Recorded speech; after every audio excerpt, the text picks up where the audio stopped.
So some people seem to think that Coach Tibbs burns out his players. He doesn't use his bench enough. He just runs his guys into the ground. Well, in this video, I am going to get into why that is just a myth. And if you really take a closer look, you will see that Coach Tibbs has improved his standard and how he uses his players. So let's talk about it. So welcome to the channel. I am the objective fan straight out of Kings County, New York City's finest.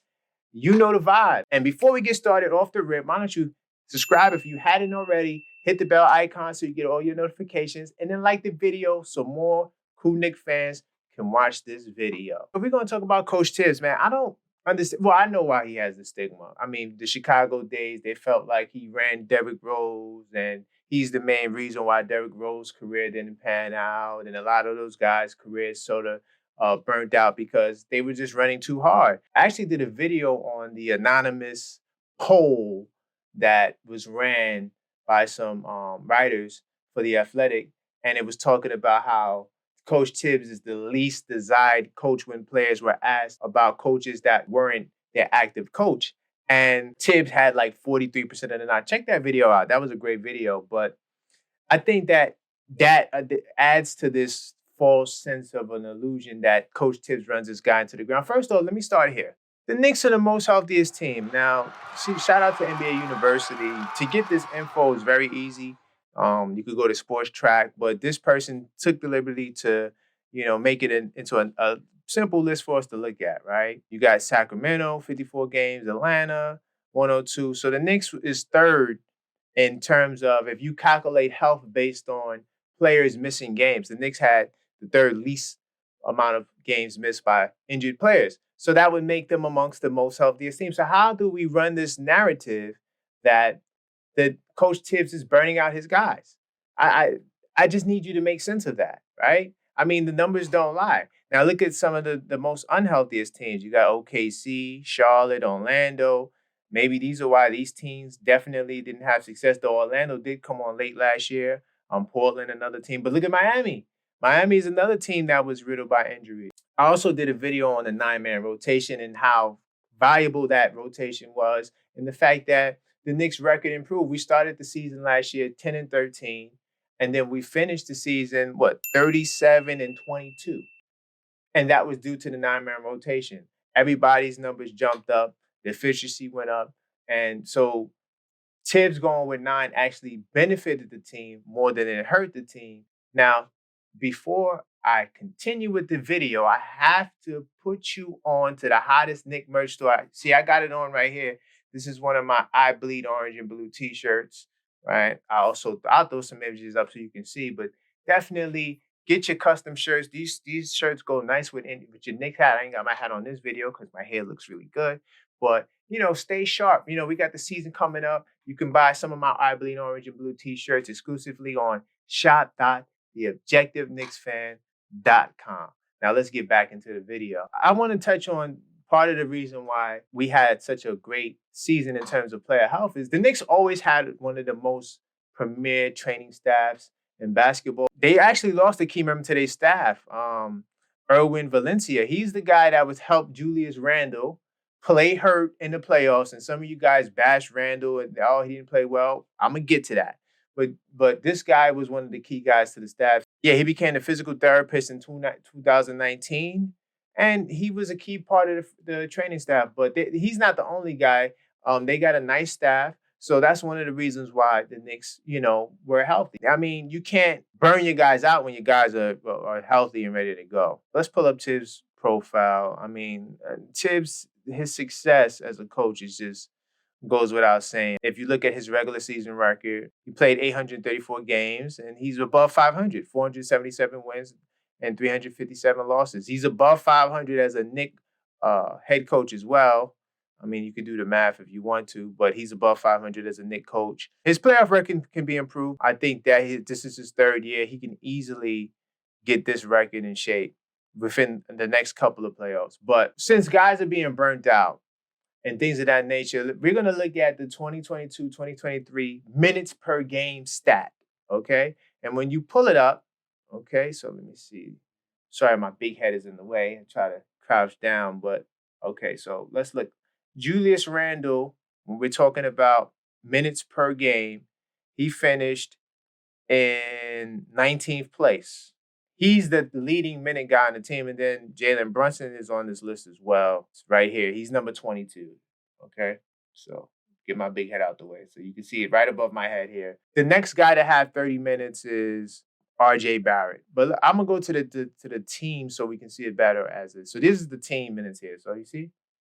So those are the only three guys on the team that averaged over 30 minutes. Now, Josh Hart came later, right? And he only started one game for the Knicks during the regular season, and he played 25 games. Would his average of 30 minutes stay there? I don't know. I think that, Josh Hart, possibly his minutes probably would have dipped a little bit because he is coming off the bench. Now, if he would have been a starter like Grimes, just under 30 minutes, right? And people felt like, so hold on. So Grimes played, check this out. He played 66 games as a starter, right? And he averaged 29 minutes, and people felt like Grimes wasn't getting enough minutes. Make that make sense. Let's see. Quickley, 28 minutes, and he was a sixth man of the year candidate. Mitch Robinson, our starting five, 27 minutes. Okay. So how are you burning out guys when you don't even have no one in the top 15 in minutes? I have to do these videos to challenge these false narratives because people just run off and they think that things are away because media, because just the rhetoric that just gets circulated on social media. And it's just not accurate. Just not accurate. And then if you want to go back to this list here, look how many all NBA players, look at all of these all-star caliber players, all NBA players with more minutes than Randle. They do the team a disservice when they try to make it as if Coach Tibbs is burning his players out. So I do have a question.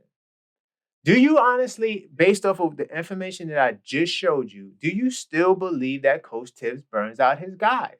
If you do, or even if you don't, just let me know in the comments below. Let's have a conversation about it. But I definitely want to talk to you if you believe that he honestly is burning his players out after I'm dropping all this info on you. So yeah, let's look at the minutes per game. So they got 5 players that have over 70 games. Grimes, Barrett, Randle, Quickley, Harstein, right? Then look at this. They got 2 other guys that played over 65 games. Toppin, Brunson, right? Miles McBride came into the rotation late. Mitch is the only one that really, of the starters, that has a lot of injury issues. Remember, Josh Hart came later in the year, so Josh Hart would probably be up there too. I mean, if we pull up Josh Hart, let's see how many he played 76 games in total. So he would have been the 6th 70 player guy if he would have been with the team for the whole year. These guys are healthy and playing games. They're not missing a lot of games. Randle and IQ did not get hurt because of burnt out. And shout out to Fox Sports. Fox Sports is the site to go to for injury logs. I like the way they do it. They have the date and they tell you the type of injury. You see, he first injured his ankle on the 29th, right? And both of these injuries was him stepping on someone's foot. It wasn't because he was burnt out. It wasn't because he had some injury where he hurt his back or some sort of strenuous injury that will come. You're tired, you're re-aggravating stuff because you're just playing too much. No, he literally stepped on someone's foot. That's how he hurt his ankle, right? So Randle would have continued playing had he not stepped on someone's foot. And then Immanuel Quickley is the same thing. We pull up his files. He also had an ankle injury. Same thing. Was a fluke kind of situation. Wrong place, wrong time. Got hurt. So these guys are not being hurt because they're being overran, burnt out, as people like to put it. And then if you really want to, we could really get into our bag. Let's go back. Let's go to Jalen Brunson. Let's look at, so Jalen Brunson was the second leading scorer on the team, right? The second, yeah, he is the second leading scorer, but he also was the second in minutes, right? Let's go to his playoffs. Let's see if Jalen Brunson, the guy who gets a lot of minutes, let's see if he was burnt out. Okay. So look at his production. I'm just going to look at the Miami series. 25 and 7, 30, 5 rebounds, 20 and 8, 32 and 11. 38 and 7, right? And sorry if I'm blocking it, but you can see it. You can see. Basically, you can see the points. This was against Miami. This is his numbers. Then his last game, when he fought hard in Game 6 when we lost, he had 41, and he had what? 4 assists? No, 4 rebounds, 3 assists. And if guys are burnt out, how come your best player is turning up? They're not burned out. Tibbs does not burn his players out. I stop saying it. I'm done. I went through this video. If you know anyone who wants to go there with the Tibbs burning these players out, just have them watch this video. So for me, you know what? To close out, definitely we came to the conclusion Tibbs does not burn his guys out. I just want to close by saying definitely take the time to subscribe to the channel, hit the bell icon so you get all your notifications, and like the video so more cool Knicks fans can discover this channel and we can all connect. Hey, you see this shirt? I know it looks cool. Check it out. shop.theobjectiveknicksfan.com. I got all different types of styles. This is not my only style. And I'm going to come out with a new design every month. That's something that I want to challenge myself to do. But you can support the channel by getting one of these shirts. We also do accept Cash Apps if you want to support the channel that way. That's The Objective Fan, $ The Objective Fan. We also have a Facebook group that we're trying to grow. It's called the Objective Knicks Fans.